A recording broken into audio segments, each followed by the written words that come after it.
नमस्कार मित्रों, PSSM blessings परिवार वडोदरा से मैं मिशा गुप्ता डेना मरियम जी की पुस्तक रुक्मणी और काल चक्र का फेर के अध्याय 29 और ऑडियो 97 में आपका स्वागत करती हूँ। पिछली कड़ी में हमने सुना कि अभिषेक आगामी युद्ध की तैयारी कर रहा है और सुजाता अपनी अम्मा के विषय में विचार कर रही है। आइए अब आगे सुनते हैं। अभिषेक हमारे घर के द्वार पर खड़ा था, हमसे अलग होने में असमर्थ। क्षण बीतते जा रहे थे। वह अगले कदम उठाने में अनिच्छुक था, जो उसे अपने परिवार से दूर और युद्ध क्षेत्र की ओर ले जाएंगे। सभी नारायणी क्षत्रियों को पूर्व द्वार पर एकत्रित होने और कुरुक्षेत्र के मैदान की ओर चलने के लिए बुलाया गया था, जहां आगामी युद्ध होने वाला था। यह लग रहा था कि भारत के विशाल क्षेत्र में लगभग हर राज्य से अपनी सेना को एक पक्ष या दूसरे पक्ष से लड़ने के लिए भेजा जा रहा था। मेनका बहुत दुर्बल थी, किंतु उसने अभिषेक को अलविदा कहने के लिए प्रवेश द्वार तक आने की हठ की। मैं उसके बगल में खड़ी थी, मेरी बांह उसकी कमर के चारों ओर कसकर बांधी हुई, अपने अश्रु रोकने का प्रयत्न करते हुए। मैं कुछ कहना चाहती थी जो उसकी वापसी की पुष्टि करे।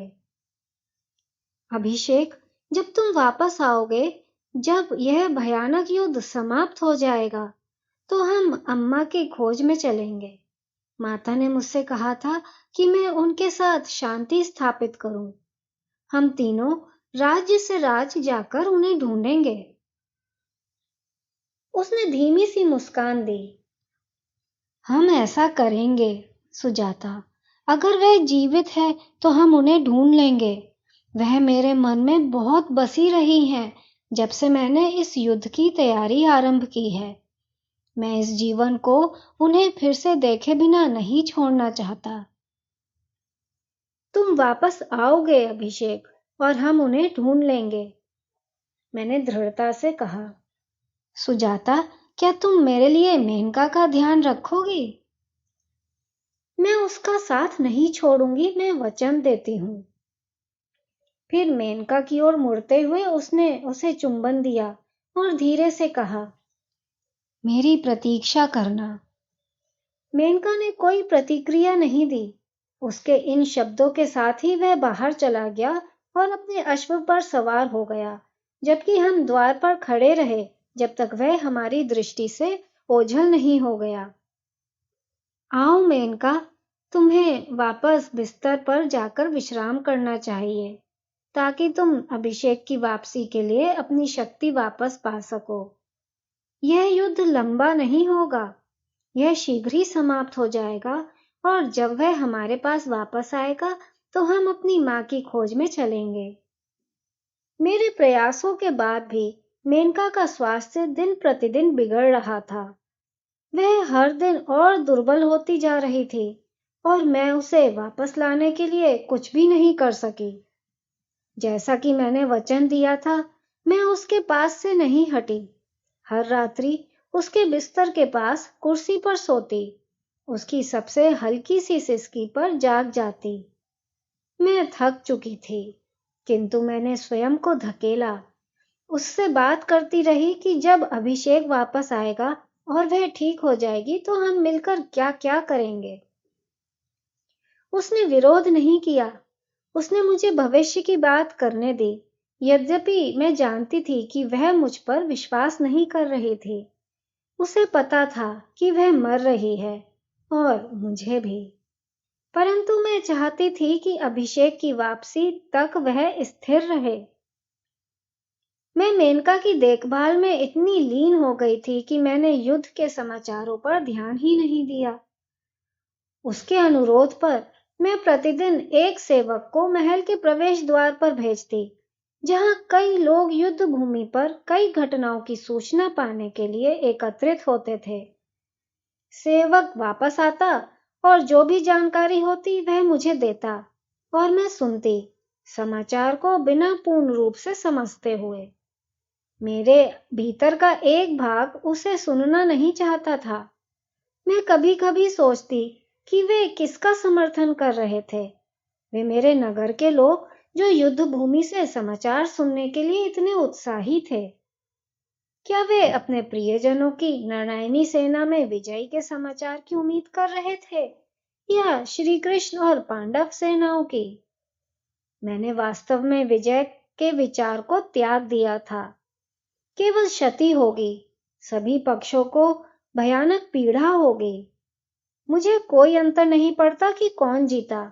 मैं केवल अपने भाई की वापसी और अर्जुन की सुरक्षा चाहती थी। दिन प्रतिदिन हमारा सेवक जानकारी देने आता कि पांडवों को भारी क्षति हो रही है। एक दिन उसने उगल दिया कि नारायणी सेना ने बुद्धिमानी से चुना था। हम जीतने वाली ओर थे। इस युद्ध में कोई विजेता नहीं होगा, मैंने कठोरता से उत्तर दिया। श्री कृष्ण पांडवों के साथ हैं, इसे मत भूलो। उसने आगे कहा, लोग कहते हैं कि अर्जुन आरंभ से ही लड़ना नहीं चाहते थे। श्री कृष्ण को उन्हें उत्साहित करना पड़ा। अर्जुन की संपूर्ण शक्ति के बिना पांडव जीत नहीं सकते। यह समाचार मेरे हृदय को छू गया। वह भी इस युद्ध की इच्छा नहीं करता था। उसे राज्य की परवाह नहीं थी। तो यह सब मृत्यु और विनाश क्यों? किस बात के लिए? मैं यह समझ नहीं सकी कि यह सब किस लिए हो रहा था। यह सच था कि दुर्योधन एक क्रूर मनुष्य था जो भय के माध्यम से राज करेगा, परंतु क्या ऐसे अन्य भयानक राजा नहीं थे? मैं मेनका के बिस्तर के पास बैठी थी जब सेवक अंदर आया था। जैसे ही उसने दिन का समाचार दिया, वह वापस चला गया और मैंने फिर से मेनका की ओर ध्यान दिया, किंतु उसके समाचार ने मुझे बेचैन कर दिया।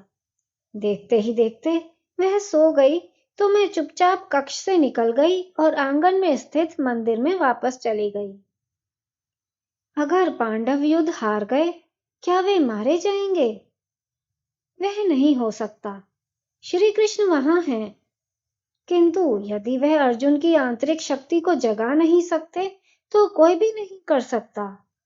जितना अधिक मैं इसके विषय में सोचती, उतना ही अधिक मैं समझती कि यदि इसका अर्थ मेरे भाई का बलिदान करना हो तो पांडवों को इस युद्ध को जीतना होगा। अभिषेक की मृत्यु मेरे लिए एक बड़ी व्यक्तिगत हानि होगी, परंतु अर्जुन और उसके भाइयों की मृत्यु पूरे क्षेत्र के लिए अधिक महत्वपूर्ण होगी।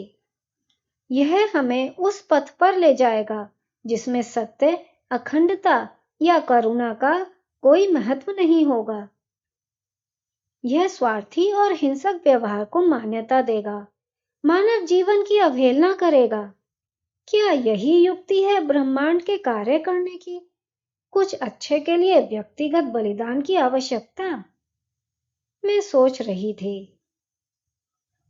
मित्रों, आज के लिए बस इतना ही। आप सबका बहुत बहुत धन्यवाद।